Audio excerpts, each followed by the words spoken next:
মুহূর্তে সে আপনার ক্ষতি করতে পারে। কিন্তু এই প্রবলেমের একটা কোনো সলিউশন তো হবে। একটা উপায় আছে, আপনারা থাকবেন। You are going to deal with a very powerful supernatural entity. বন্ধুরা, আজ আমরা সায়ন্তিকা নামে একটি মেয়ের গল্প শুনবো, যার পেছনে অজান্তে একটি ব্রহ্মদৈত্য রাক্ষস পিছু নেয়, যার পর থেকেই তার জীবন হয়ে ওঠে নরকের সমান। তো সায়ন্তিকা কি আদৌ এই ব্রহ্মদৈত্যের হাত থেকে রক্ষা পাবে? চলুন জেনে নেওয়া যাক আজকের এই কাহিনীতে। বন্ধুরা, মুভির শুরুতে একটি চলমান গাড়িতে একটি অদ্ভুত ছেলেকে দেখানো হয়। ছেলেটিকে দেখে মনে হচ্ছিল সে যেন কারোর থেকে ভয় পেয়ে পালানোর চেষ্টা করছে। এরই মাঝে আমরা ফোন এবং রেডিওতে একজনের আওয়াজ শুনতে পাই, যে তাকে বারবার ফিরে আসার জন্য বলছিল। এরপর ছেলেটি শহর থেকে দূরে একটি মাঠের সামনে গাড়িটিকে থামায় এবং গাড়ির ভেতর থেকে একটি অদ্ভুত বাক্সকে বের করে। এরপর ছেলেটি বাক্সটির ওপর পেট্রোল ঢেলে তাতে আগুন লাগিয়ে দেয়। জ্বলন্ত বাক্সটিকে দেখে ছেলেটি খুবই খুশি হয়, কিন্তু ঠিক তখনই একটি ভয়ঙ্কর এন্টিটিকে আমরা তার সামনে দেখতে পাই। ছেলেটি যখন তাকে দেখে পালানোর চেষ্টা করে তখন সেই এন্টিটি তাকে মেরে ফেলে। এরপর কাহিনী শিফট হয় সায়ন্তিকার দিকে। সায়ন্তিকা একটি বড় ম্যাগাজিন কোম্পানিতে কাজ করত, যেখানে তার টিম হ্যালোউইনের জন্য ভূত এবং ব্রহ্মদৈত্যের মতো আরবান লেজেন্ডের উপর একটি গল্প তৈরি করতে চাইছিল, কিন্তু সেটি সম্পূর্ণ মডার্ন স্টাইলে, যাতে এখনকার ছোট বাচ্চারা তাদের সঙ্গে রিলেট করতে পারে। এই প্রজেক্টটিকে নিয়ে সায়ন্তিকা খুবই এক্সাইটেড ছিল, কারণ তার মনে হয়েছিল এই প্রজেক্টটিকে লিড করার দায়িত্ব তাকেই দেওয়া হবে। কিন্তু টিম লিডার সৌভিক তনুশ্রী নামে একটি মেয়েকে এই প্রজেক্টের দায়িত্ব দেয়, যেটি দেখার পর সায়ন্তিকা খুবই আপসেট হয়ে পড়ে। একই সাথে আমরা সায়ন্তিকা ছোটবেলাকেও দেখতে পাই, যেখানে তার কোনো বন্ধু ছিল না। এরপর আমরা দেখি সায়ন্তিকাকে বিয়ের জন্য চাপ দেওয়া হচ্ছিল তার বাড়ির থেকে, কিন্তু অনেকদিন ধরে প্রমোশন না পাওয়ায় সে নিজের লাইফে সেটেল হতে পারছিল না। এরপর আমরা দেখি সায়ন্তিকাকে গল্পের কন্টেন্ট ক্রিয়েটের দায়িত্ব দেওয়া হয়, কিন্তু অনেক ভাবার পরেও তার মাথায় কোনো আইডিয়া আসে না। ঠিক তখনই তার সামনে বাইয়ে ঘোস্ট নামে একটি মেল আসে। সায়ন্তিকা ভাবে হয়তো সৌভিক তাকে এই মেলটি পাঠিয়েছে, কিন্তু সৌভিক বলে সে কোনো মেল তাকে পাঠায়নি। এরপর লিঙ্কটিকে ওপেন করার পর একটি অদ্ভুত ওয়েবসাইট সায়ন্তিকার সামনে আসে, যার মধ্যে অদ্ভুত সব ভুতুড়ে আইটেম ছিল, যেমন ভুতুড়ে কোট, মাথার খুলি, তারানাথ তান্ত্রিকের লুঙ্গি ইত্যাদি, যেটি দেখার পর তারা হেসে ফেলে এবং তারা মনে করে কেউ তাদের সাথে প্র্যাঙ্ক করছে। কিন্তু সৌভিক বলে এটি একটি ভালো গল্পের আইডিয়া হতে পারে এবং তাদের কোনো একটি আইটেম ইউজ করা উচিত। যার পর অনেক খোঁজার পর সায়ন্তিকা একটি ব্রহ্মদৈত্যের বাক্সকে সিলেক্ট করে, যেটি 350 বছর পুরনো ছিল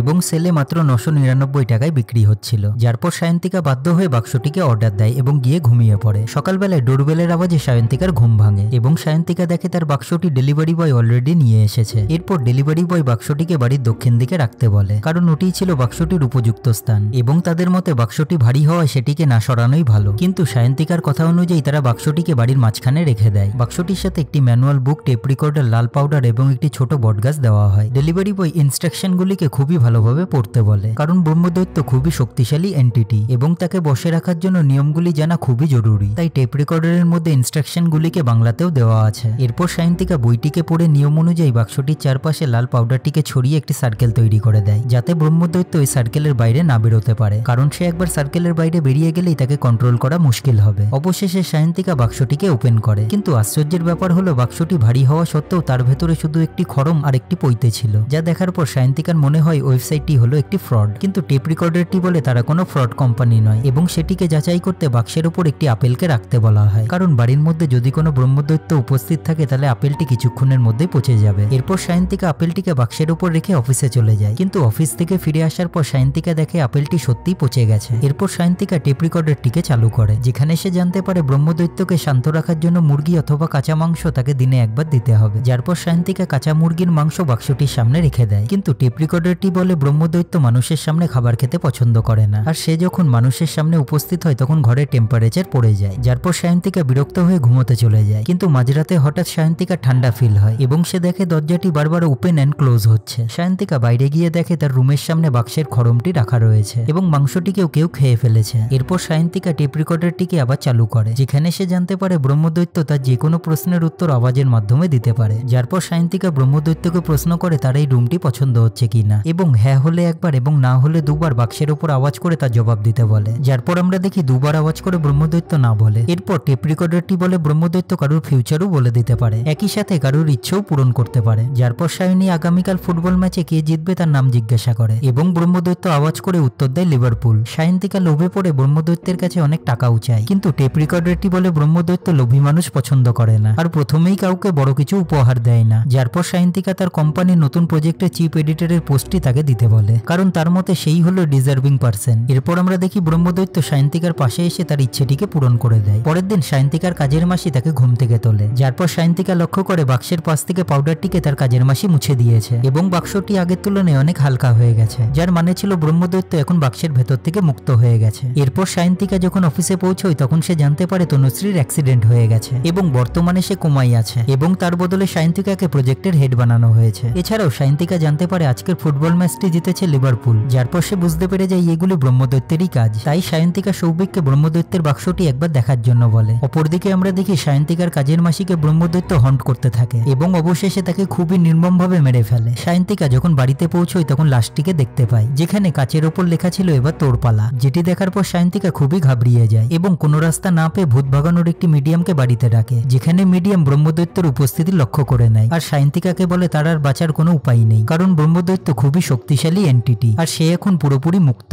আর সায়ন্তিকাকে শেষ না করা পর্যন্ত সে একেবারেই থামবে না। তার থেকে বাঁচার একটি উপায় হলো সায়ন্তিকাকে দিনরাত পালিয়ে বেড়াতে হবে আর তার সাথে একটি জীবন্ত পশুকে রাখতে হবে যাতে ব্রহ্মদৈত্যকে ডিস্ট্র্যাক্ট করা যায়। এরপর মিডিয়াম সায়ন্তিকাকে একটি পাথর দেয় বিপদের সময় ব্যবহার করার জন্য এবং তাদেরকে তখনই সেখান থেকে পালিয়ে যেতে বলে। এরপর আমরা দেখি সৌভিক এবং সায়ন্তিকা গাড়ি করে এক জায়গা থেকে আরেক জায়গায় পালাতে থাকে, কিন্তু ব্রহ্মদৈত্য বারবার তাদের ওপর হামলা করে এবং তারা জীবন্ত পশুটিকে ব্রহ্মদৈত্যকে দিয়ে রক্ষা পায়। এরই মাঝে একটি চায়ের দোকানে হঠাৎ সেই টেপ রেকর্ডারটি চলে আসে এবং সায়ন্তিকাকে বলে ব্রহ্মদৈত্যের হাত থেকে রক্ষা পাওয়া খুবই মুশকিল। একই সাথে ব্রহ্মদৈত্য তার আশেপাশের বন্ধু বান্ধবেরও ক্ষতি করতে পারে। তাই সায়ন্তিকা একটি চিঠি লিখে একাই ব্রহ্মদৈত্যের সাথে লড়ার জন্য বেরিয়ে পড়ে এবং নিজের বাড়িতে গিয়ে পৌঁছয়, যেখানে ব্রহ্মদৈত্য তার উপর হামলা করে দেয়। কিন্তু সায়ন্তিকা পাথরটির মাধ্যমে তাকে ডিফেন্ড করে আর বলে সায়ন্তিকা তাকে 999 টাকায় সেলে কিনেছে, তাই সায়ন্তিকা হলো তার মালিক আর ব্রহ্মদৈত্য তার উপর হামলা করতে পারবে না। সায়ন্তিকা তাকে যা বলবে তাকে সেটাই করতে হবে, যেটি শোনার পর ব্রহ্মদৈত্যের ইগোতে হার্ট হয়, কারণ ব্রহ্মদৈত্য খুবই আত্মসম্মানী হয়। এরপর সায়ন্তিকা ব্রহ্মদৈত্যের নামটি বারবার জানার চেষ্টা করে এবং অবশেষে ব্রহ্মদৈত্য নিজের নামটি বলে ফেলে, যেটি হলো বিভূতি মুখোপাধ্যায়, এবং ব্রহ্মদৈত্য সেখান থেকে উধাও হয়ে যায়। এরপর আমরা সায়ন্তিকাকে দেখি যে প্রজেক্টের হেড হয়ে গিয়েছিল এবং সবার সাথে মেলামেশাও শুরু করেছিল। এক কথায় তার লাইফ এবার সেটেল হচ্ছিল।